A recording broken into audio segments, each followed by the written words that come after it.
Hello students, this is the part 2 of Indian economy, जहाँ पर मैं आपको पहले इकोनॉमिक्स के ही इंट्रोडक्शन के बारे में बता चुकी हूँ। अब हम पढ़ेंगे इंपॉर्टेंट टर्म्स इन इकोनॉमिक्स।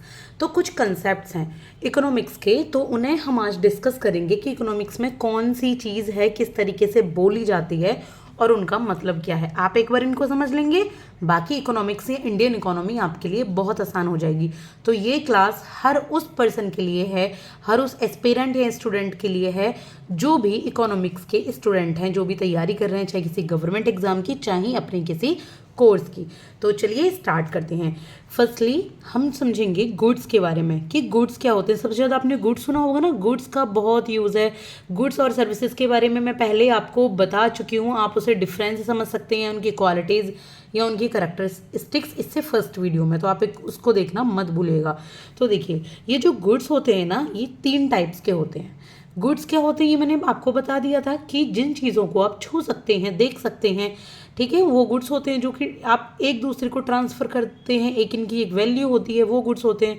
तो गुड्स यहाँ पर 3 टाइप के होते हैं। तो कौन कौन से हैं गुड्स? 3 टाइप के। फर्स्टली इकोनॉमिक्स में बात करें तो एक होता है रॉ मटेरियल।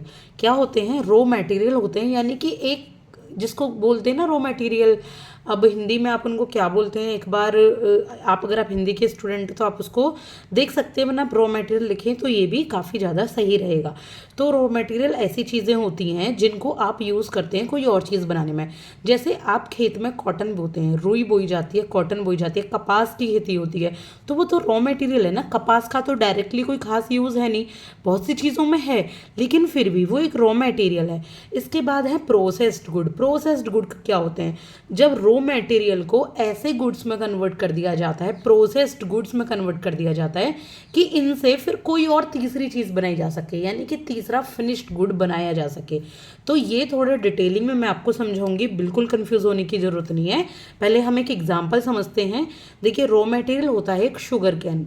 खेत में गन्ना उगाया, सीधे सीधे खेतों से जो चीज़ आ गई, प्राइमरी लेवल की जो चीज़ आ गई खेतों से, आपने उस पर कोई प्रोसेसिंग नहीं की, दैट इज़ रॉ मटेरियल। आपने गन्ना उगाया, खेतों में गन्ना उगाया किसान ने, this is a raw material. इसके बाद उसका गुड़ बना, जैगरी बनाई, प्रोसेस्ड बनाई, तो वहाँ पे ये क्या हो गया? ये हो गया आपका प्रोसेस्ड गुड। अब इस जैगरी से जब आप चीनी बनाएंगे ना, वो आपका फिनिश्ड गुड कहलाएगा, चीनी। और चीनी को आप जब यूज़ कर रहे हैं, एक कंज्यूमर चीनी को अपनी चाय में यूज़ कर रहा है, अपने घर में मिठाइयाँ बना रहा है, अपना यूज़ कर रहा है, तो उसको हम बोलेंगे फिनिश्ड गुड। पता है आपको, फिनिश्ड गुड भी 2 टाइप के होते हैं। कैसे 2 टाइप के होते हैं? Finished good is also final good और इंटरमीडिएट गुड्स। आप समझेंगे इंटरमीडिएट गुड्स तो ये वाला है, नहीं, ये होती है आपकी आधी अधूरी प्रोसेसिंग वाली चीज़। और देखिए, जो जैगरी का मैंने एग्जांपल लिया है प्रोसेस्ड गुड में, लेकिन जैगरी किसी के लिए फाइनल गुड भी हो सकता है, फिनिश्ड गुड भी हो सकता है, जो डायरेक्टली जैगरी को कंज्यूम करे। तो यहाँ पर बात आती है कि इनको हम यूज़ कैसे कर रहे हैं। अगर आप यहाँ पर आप कोई और एग्जांपल ले लीजिए, आप आइसक्रीम बना रहे हैं, आपने मैदा लिया, आपने दूध लिया, तो वो आपका रॉ मटेरियल हो गया। लेकिन जो दूध है किसी के लिए फिनिश्ड गुड भी तो हो सकता है, जो डायरेक्टली घर पे कंज्यूम कर रहे हैं। तो यहाँ पर अगर बात होती है कि आपको बनाना क्या है, प्रोडक्शन किसका करना है, फाइनल प्रोडक्ट क्या है, उसके अकॉर्डिंग ये होते हैं। तो देखिए, कोई कंज्यूमर है, उसने अपने सेल्फ कंजप्शन के लिए शुगर यूज़ कर ली, दैट इज़ फाइनल गुड। तो ये फिनिश्ड गुड की पार्ट है, फाइनल गुड। लेकिन शुगर तो खरीदी, फिनिश्ड गुड तो है वो किसी रॉ मटेरियल का, लेकिन किसी हलवाई ने या किसी आइसक्रीम मेकर ने उस चीनी को खरीदा आइसक्रीम बनाने के लिए, किसी हलवाई ने अपनी आइसक्रीम बनाने के लिए, उसको बेचने के लिए उस चीनी को खरीदा, तो उसके लिए वो हो जाएगी इंटरमीडिएट गुड्स। आई होप कि आपको कॉन्सेप्ट समझ आ गया होगा, ठीक है। तो इसके बाद हम समझेंगे यूटिलिटी क्या होती है। अब देखिए, एक यूटिलिटी बहुत यूज़ होता है, आपने पढ़ा होगा यूटिलिटी क्या होती है, उपयोगिता क्या होती है। ये अगर मैं हिंदी में बात करूँ तो इकोनॉमिक्स में, देखिए, उपयोग तो होती है, यूटिलिटी होती है वांट सेटिस्फाइंग कैपेसिटी, यानी कि किसी भी वस्तु में, किसी भी सर्विस में, गुड्स या सर्विसेज में आपकी वांट को सेटिस्फाई करने की क्या कैपेसिटी है। जैसे आप एक आइसक्रीम खाते हैं, आपकी वांट कितनी सेटिस्फाई हो रही है, वो एक आप पढ़ेंगे मार्जिनल यूटिलिटी होती है, टोटल यूटिलिटी होती है, वो इकोनॉमिक्स के पार्ट हैं जो कि आपके माइक्रो इकोनॉमिक्स में पढ़े जाते हैं। लेकिन मैं यहाँ आपको इकोनॉमिक्स के जरूरी कॉन्सेप्ट बता रही हूँ और फिर मैं आपको इंडियन इकोनॉमी स्टार्ट करूँगी। मैं आपको इकोनॉमिक्स भी पढ़ाऊँगी, माइक्रो इकोनॉमिक्स वगैरह सब कुछ, लेकिन अभी हमारा जो सबसे ज़्यादा यूज़ होता है, एग्जाम्स में पूछा जाता है, वो इंडियन इकोनॉमी ही है। तो अभी हम उसको ही समझेंगे। तो देखिए, जो यूटिलिटी है वो वांट सेटिस्फाइंग कैपेसिटी है। किसी भी वस्तु में कितनी कैपेसिटी है कि वो आपकी वांट को सेटिस्फाई करे, दैट इज़ यूटिलिटी। अगर मैं इस पेंसिल की बात करूँ तो आपको नहीं लगता इसकी यूटिलिटी छोटे बच्चों के लिए ज़्यादा है? छोटे या हम जैसे उन लोगों के लिए जिनको वो चीज़ें इरेज करनी है बाद में, ठीक है। तो यूटिलिटी तो, और ये अगर यूटिलिटी की बात करूँ, क्या किसी डॉक्टर के लिए इसकी यूटिलिटी होगी बहुत ज़्यादा? क्या किसी टीचर के लिए ज़्यादा यूटिलिटी होगी? या किसी ऐसे बच्चे के लिए जो 10th क्लास का बोर्ड एग्जाम दे रहा है, क्या उसके लिए ये इस पेंसिल की यूटिलिटी ज़्यादा? नहीं ना। तो वांट सेटिस्फाइंग कैपेसिटी होती है यूटिलिटी।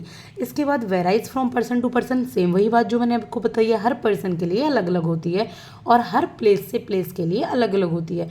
अब वही है, अगर मैं एग्जांपल लूँ तो शिमला में या जम्मू कश्मीर में आप कॉटन के कपड़े तो नहीं बनाएंगे ना ज़्यादा, वहाँ ज़्यादा आप वुलन क्लोथ्स यूज़ करेंगे, मोटा कपड़ा वहाँ पर यूज़ करेंगे। तो प्लेस टू प्लेस वहाँ पर यूटिलिटी अलग होती है, ठीक है। इसके बाद समझेंगे हम प्राइस क्या होते हैं। देखिए, जो प्राइस हैं वो होती हैं किसी भी गुड्स की वैल्यू, किसी भी सर्विसेज की भी वैल्यू इसमें इंक्लूड होती है जो कि मनी के टर्म में होती है। इसको हम कहते हैं प्राइस। प्राइस देखो सबको पता है, ऐसा नहीं है किसी को प्राइस ना पता हो, लेकिन एक प्रॉपर डेफिनेशन पढ़ने की ज़रूरत हमें इकोनॉमिक्स में होती है। इसके बाद मार्केट क्या होता है। देखिए, मार्केट पहले अगर आप बुक्स उठाकर देखें तो एक ऐसा प्लेस होता है जहाँ पर गुड्स और सर्विसेज को बॉट एंड सोल्ड किया जाता है। लेकिन अगर आपको अब बताऊँ अब मार्केट क्या होता है, बताइए मार्केट क्या होता है। मार्केट होता है एक ऐसा डिजिटल प्लेटफॉर्म जहाँ पे गुड्स और सर्विसेज को बोट एंड सॉल्व किया जा सके। ये डिजिटल भी हो सकता है और ये फिजिकल भी हो सकता है। अब तो आप सारी की सारी शॉपिंग कर सकते हैं ना, अमेज़ॉन से, फ्लिपकार्ट से, नायका से, पर्पल से कर सकते हैं ना शॉपिंग। तो ये आपका डिजिटल प्लेटफॉर्म भी तो आपका मार्केट ही है, डिजिटल मार्केट, ठीक है। तो ये आपका मार्केट की डेफिनेशन होती है। तो अगर कभी आए तो मार्केट में डिजिटल प्लेटफॉर्म को भी लिखना मत भूलिएगा, ठीक है। पुरानी बुक्स में नहीं दिया गया है, लेकिन ये आपको खुद ही अपडेट करना होगा। इसके बाद कॉस्ट क्या होती है। कॉस्ट वो एक्सपेंसेस होते हैं जो किसी भी क्वांटिटी आप खरीद रहे हैं, कोई भी क्वांटिटी आप बना रहे हैं किसी भी चीज़ की, कोई भी चीज़ को मैन्युफैक्चर कर रहे हैं, तो उसके जो एक्सपेंसेस होते हैं, जो खर्चे होते हैं, उसको कॉस्ट कहते हैं। जैसे कि आइसक्रीम वाला जब आइसक्रीम बना रहा है तो वो दूध भी लाएगा, ठीक है। वो क्या लाएगा, वो उनको बनाने की मशीन भी यूज़ करेगा, एक लेबर भी यूज़ करेगा, एक इंफ्रा भी देगा, लैंड भी होगी, ठीक है, लोगों को वेजेस भी देगा। तो उसकी जो कॉस्ट आ रही है, उसके जो खर्चे आ रहे हैं, उसको हम कॉस्ट कहते हैं। अब कॉस्ट में एक बहुत ही इंपॉर्टेंट टर्म है, दैट इज अपॉर्चुनिटी कॉस्ट। क्या होती है, अपॉर्चुनिटी कॉस्ट। तो अपॉर्चुनिटी का कॉस्ट क्या होती है, ये वो कॉस्ट होती है जब आप किसी एक ऑल्टरनेटिव को चूज़ करते हैं। आपके पास दो ऑप्शन है, आप एक ऑल्टरनेट यूज़ करेंगे, एक ऑल्टरनेट को चूज़ करेंगे, तो दूसरी तो आपके पास ऑप्शन ख़त्म हो गया ना, तो उसको हम कहेंगे अपॉर्चुनिटी कॉस्ट। चलो मैं एग्जांपल से समझा देती हूँ, थोड़ा सा, ज़्यादा नहीं, थोड़ा सा डिफ़िकल्ट टर्म ये लगेगा, लेकिन जब समझाऊंगी तो बहुत आसान हो जाएगा। देखिए, कोई भी एक किसान है, देखिए कोई भी किसान है, उसके पास एक खेत है, लेकिन उसको वहाँ बोना राइस भी है और बोना गेहूँ भी है। ये खेत है, एक फील्ड है, उसको यहाँ वीट भी बोना है, उसको राइस भी बोना, लेकिन वो दोनों दो नहीं बो सकता ना, वो दोनों नहीं बो सकता। तो मान लीजिए उसने पूरे खेत में राइस बो दिया, तो उसने वीट की अपॉर्चुनिटी तो खो दी, वीट की अपॉर्चुनिटी उसने क्या कर दी, खो दी। तो that is called opportunity cost. जैसे कि आपकी जेब में है 100 रुपये, अब आपको एक बुक भी खरीदनी है और आपको आइसक्रीम भी खानी है, आइसक्रीम की चलो पार्टी देनी है आपको अपने फ्रेंड्स को, लेकिन आप दोनों में से कोई एक चीज़ तो चुनोगे, या तो आप बुक्स चुनोगे या आप आइसक्रीम की पार्टी कर लो। तो अगर आपने बुक्स चुनी, यहाँ पर बुक्स आपने चूज़ की 100 रुपये में, तो यहाँ पर आपने क्या खो दिया, आपने आइसक्रीम की पार्टी खो दी। तो ये आइसक्रीम की जो पार्टी है ये आपकी अपॉर्चुनिटी कॉस्ट कहलाती है। ये कम या ज़्यादा भी हो सकती है, ठीक है। तो इसको हम कहते हैं अपॉर्चुनिटी कॉस्ट। आई होप कि अब आपको ये वाला कॉन्सेप्ट क्लियर हो गया होगा। तो अगर और कुछ की बात करूँ तो देखिए रेवेन्यू क्या होता है। रेवेन्यू बहुत सुना होगा आपने, रेवेन्यू। तो देखिए जो रेवेन्यू होता है ना, वो होता है price into number of goods sold. आपने कितने गुड्स बेच दिए कितने प्राइस में, वो जो टोटल है ना, प्रॉफिट के साथ, दैट इज कॉल्ड रिवेन्यू। इसमें आपका प्रॉफिट और प्राइस दोनों ही इंक्लूड होता है, that is called your total revenue. Total जो आपने प्राइस का सामान बेचा है जिसमें आपका प्रॉफिट भी इंक्लूड है, ठीक है, इंक्लूडेड प्रॉफिट, इंक्लूडेड प्रॉफिट, ठीक है। इसके बाद इक्विलिब्रियम क्या होता है? देखिए जो इक्विलिब्रियम है वो होता है demand is equal to supply, यानी कि डिमांड जब सप्लाई के बराबर हो, सिर्फ डिमांड सप्लाई नहीं, बहुत सी चीज़ों में इक्विलिब्रियम होता है।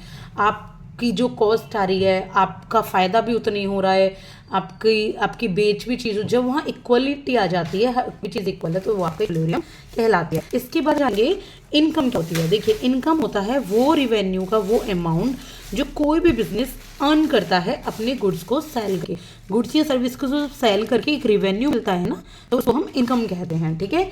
तो ये होते हैं इनकम। इसके बाद नेक्स्ट वीडियो में हम पढ़ेंगे ब्रांचेज ऑफ, तो ब्रांचेज ऑफ इकोनॉमिक्स मैं आपको नेक्स्ट वीडियो में बताऊंगी, और भी बहुत सारे इंपॉर्टेंट टर्म्स मैं आपको बताऊंगी, तो प्लीज़ वीडियो देखना ना मत भूलिएगा। और प्रीवियस वीडियो भी देखिए, मैं इसकी एक प्लेलिस्ट अभी क्रिएट कर दूंगी जिसमें मैं हैंड रिटन नोट्स के इकोनॉमी आपके नाम से दूंगी, तो आप उनको देखिए। और अगर आपको वीडियो पसंद आई तो please like and subscribe. Thank you so much.